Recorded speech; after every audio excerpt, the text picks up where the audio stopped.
Amém? Eu quero falar hoje sobre a história de Jonas.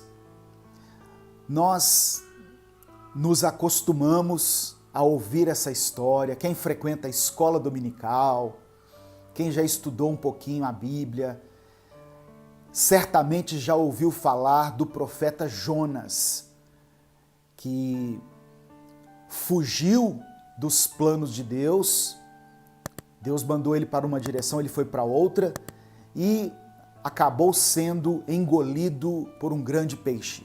A Bíblia não fala baleia, mas fala um grande peixe, né? E o que Jesus está falando aqui, em Mateus capítulo 12, verso 38 ao 41, é o seguinte, olha, do mesmo jeito que Jonas esteve 3 dias e 3 noites no ventre de uma baleia, assim estará o Filho do Homem 3 dias e 3 noites no seio da terra. Jesus está dizendo o seguinte, olha, da mesma maneira que a minha morte e a minha ressurreição são verdadeiras, assim também é a história do profeta Jonas. Em outras palavras, é isso. Porque eu estou falando isso inicialmente porque muitas pessoas pensam assim, isso aí é conto da carochinha, isso é uma parábola, é uma forma figurativa. Não, Jesus, o Evangelho está dizendo, olha, assim como aconteceu com Jonas, então aconteceu mesmo, de estar 3 dias e 3 noites dentro de um grande peixe, assim também é a minha ressurreição. Assim também eu estarei 3 dias e 3 noites no seio da terra. Então, essa é a primeira coisa que eu quero dizer, que é uma história que a Bíblia aponta como verídica. É uma história que é verdadeira, não é uma ilustração, é uma parábola. Não, isso aconteceu, tá? Jonas, eu não vou ler todo o capítulo de Jonas, apesar de ser um livro pequeno, são 4 capítulos apenas, e eu recomendo que você leia, como eu li essa semana, porque você vai poder tirar muitas lições ali para a sua vida. Eu vou fazer um resumo aqui para que você entenda. Jonas era um profeta que teve uma missão dada por Deus. Deus falou com ele assim, olha, vai na cidade de Nínive e prega para aquele povo, para que eles se arrependam. Só que Jonas, ao invés de ir para Nínive, ele foi para Tarsis. Ele foi para o lado oposto. Deus mandou ele para uma direção e Jonas foi para o lado oposto. Como consequência disso, o navio em que Jonas estava indo para Tarsis foi acometido por uma tempestade. E Jonas foi lançado ao mar, estou resumindo bem aqui, Jonas foi lançado ao mar e engolido por um peixe. Lá no ventre do peixe, ele orou a Deus, ele orou ao Senhor, pelo que Deus colocou ele novamente na rota certa. E ele foi então para a cidade de Nínive e pregou para aquelas pessoas. E a Bíblia diz que 120 mil pessoas se converteram a Deus, voltaram para os caminhos do Senhor. Então, em resumo, essa é a história de Jonas. Mas eu quero tirar aqui algumas lições importantes para a nossa vida. Amém? Em nome de Jesus. Eu fiz algumas anotações aqui, que é o seguinte, vamos parar um pouquinho aqui no capítulo 1. O capítulo 1, ele fala das consequências da desobediência. Das consequências da desobediência. Eu vou ler só um trecho aqui do capítulo 1. Jonas capítulo 1, versículo 4, diz assim, olha, o Senhor, porém, fez soprar um forte vento sobre o mar, e caiu uma tempestade tão violenta que o barco ameaçava arrebentar-se. Então, Deus manda Jonas para uma direção e ele vai para outra direção, vai para a direção oposta. Nós não estamos falando de uma pessoa qualquer. Jonas era um profeta de Deus, Jonas era um homem de fé, um homem que tinha fé, uma fé genuína, que amava, que temia ao Senhor. Ele andava suficientemente perto de Deus, tanto que foi confiada a ele uma palavra profética a respeito de uma cidade inteira. Deus falou com ele, olha, dispõe-te e vai até a grande cidade de Nínive e clama contra ela, porque a sua malícia subiu até mim. Só que em vez disso, ele se rebelou e fugiu.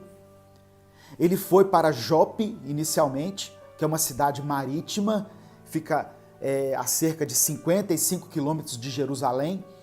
Ali ele comprou uma passagem em um navio que ia para a cidade de Tarsis. Tarsis era uma cidade ao sul da Espanha, conhecida pelos seus navios, uma cidade portuária. Lá haviam metais preciosos, ou seja, Tarsis era uma cidade que representava a prosperidade, o sucesso e o poder. Então, irmãos, primeira coisa que eu tiro como lição aqui, muitas vezes Deus vai nos colocar diante de desafios. Às vezes as coisas que Deus vai nos pedir são desafiadoras. Deus nos ama e Deus ama a humanidade. Através da vida do profeta Jonas, Deus queria salvar 120 mil pessoas que habitavam na cidade de Nínive.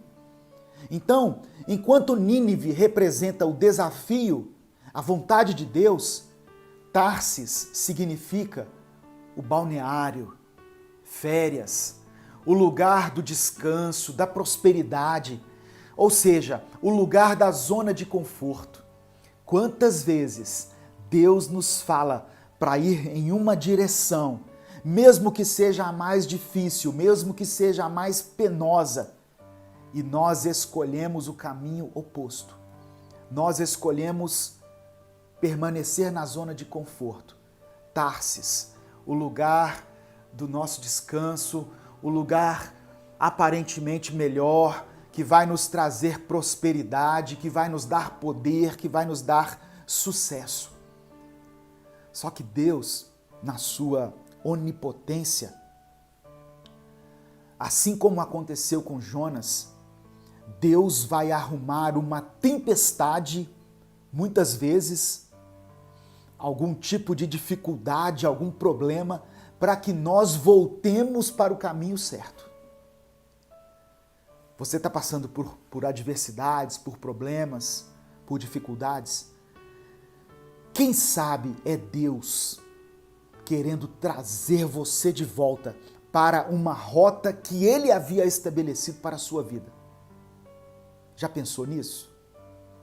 Você já pensou que o deserto pelo qual você está passando, a dificuldade, a enfermidade, o desemprego, é uma maneira de Deus se revelar a você para que você o busque de uma forma mais intensa?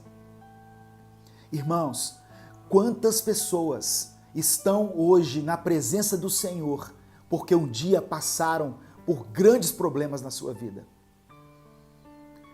Eu acho interessante aqui, seguindo a história, que no momento em que a tempestade estava acontecendo, todos no navio foram atingidos por ela, todos estavam aflitos, temerosos e clamavam aos seus deuses. A Bíblia fala desses deuses aí com D minúsculo. Ou seja, as pessoas do navio não eram pessoas que acreditavam em Deus, o Senhor, o Deus Todo-Poderoso, o Criador do Universo. Eles acreditavam em vários deuses. Havia um crente dentro daquele navio.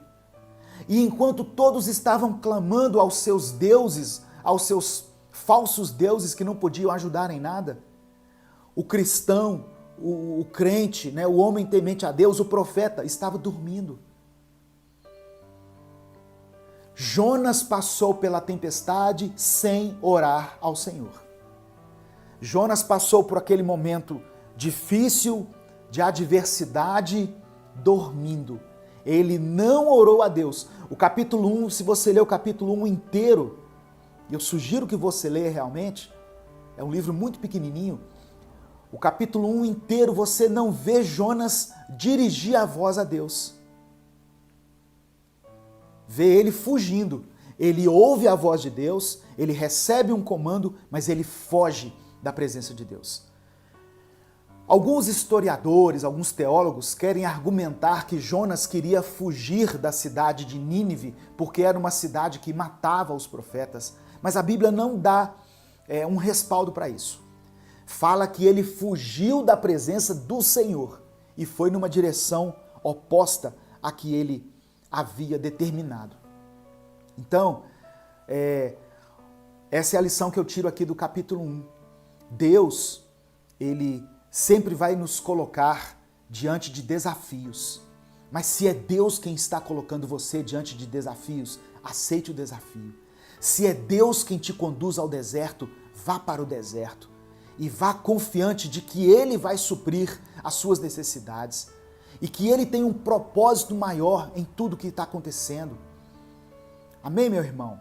Em nome de Jesus, não se desespere diante das grandes coisas que Deus tem colocado à sua frente. Ele é Deus, Ele tem poder sobre tudo. Certamente, irmãos, assim como Deus tinha um propósito na vida daquelas pessoas da cidade de Nínive, que eram pecadores, que eram pessoas que estavam vivendo de uma forma que não agradava a Deus, mas Deus também tinha um compromisso com Jonas. Mas Jonas se esqueceu disso.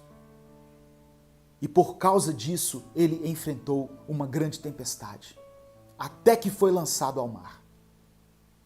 Então, Deus muitas vezes vai permitir que as tempestades nos atinjam. Deus vai permitir que as tempestades cheguem até nós, como uma maneira de nós nos voltarmos para Ele. Porque quando as coisas estão bem, quando nós navegamos na calmaria, quando o nosso barco está indo de vento em polpa, nós temos uma tendência a nos esquecermos de Deus.